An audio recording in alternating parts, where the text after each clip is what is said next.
এত বড় দাড়ি, তার নামই ছিল দরবেশ। মনে করতাম যাক চুরিচামারি করছে, রাজনীতি করছে, দাড়িও লম্বা আছে, অত বেশি মনে করতাম না। এখন থেকে আরেক বেটা বউকে ভাগায় নিয়ে বিয়ে করছে। আল্লাহ রাব্বুল আলামিন ছাড় দেন, কিন্তু একেবারে ছেড়ে দেন না কাউকে। যেই জন্যে এই ফ্যাসিস্ট কুখ্যাত স্বৈরাচারিণী শেখ হাসিনাকে দ্রুত অল্প সময়ের মধ্যে দেশ ছেড়ে পালাতে হয়েছে। একটা শাড়ি সাথে করে নিতে পারে না, যেটা পরনে আছে ওটা নিয়ে ভেগেছে। দেখেন কত বড় বড় কথা বলছে, কত জোকার আমরা টেলিভিশনে দেখেছি। কি বলতো, খেলা হবে। কোথায় এখন খেলা? এখন আসো না খেলতে, আসো পাবলিকের সাথে। আমরাও ক্ষমতায় নাই, তোমরাও ক্ষমতায় নাই, আসো, কে কত খেলতে পারো।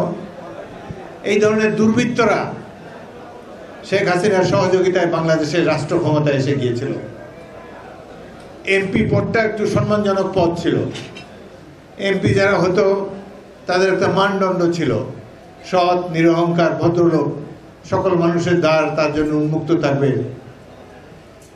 কিন্তু এই আওয়ামী লীগের আমলে চোর, গুন্ডা, বদমাইশ, সন্ত্রাসী, লম্পট, এগুলো সব এমপি হয়ে গিয়েছে, মন্ত্রী হয়ে গিয়েছে।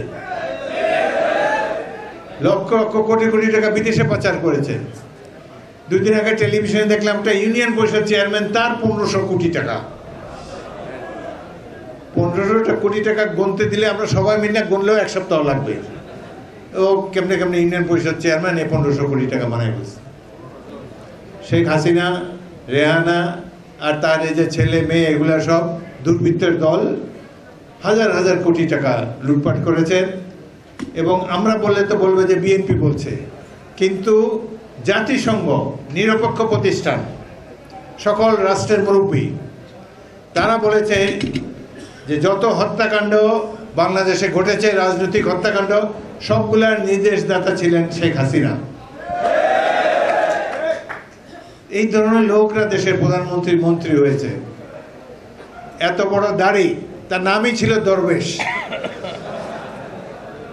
বিশাল বড় লোক, এইভাবে ব্যাংকের টাকা মেরে মেরে সব বড় লোক। তো যাই হোক, আমরা মনে করতাম যাক চুরিচামারি করছে, রাজনীতি করছে, দাড়িও লম্বা আছে, অত বেশি মনে করতাম না। এখন থেকে আরেক বেটা বউকে ভাগায় নিয়ে বিয়ে করছে। এই সাধারণ মানুষের জীবনে কুটিলতা আমদানি করেছে আওয়ামী লীগ, এইভাবে দেশটাকে ধ্বংস করেছে। নির্বাচনে আমরা প্রার্থী, তাদের নির্বাচন কারচুপি শুরু করেছে ডাক্তার আজহারউদ্দিনকে দিয়ে। এই আসন থেকে 3 বার তিনি এমপি হয়েছিলেন। বলা গিয়েছে মনোনয়নপত্র জমা দিতে, তাকে হাইজ্যাক করে বোলার থেকে নিয়ে গেছে। পরের দিন আবার তার বাসায় ফিরিয়ে দিয়ে গেছে।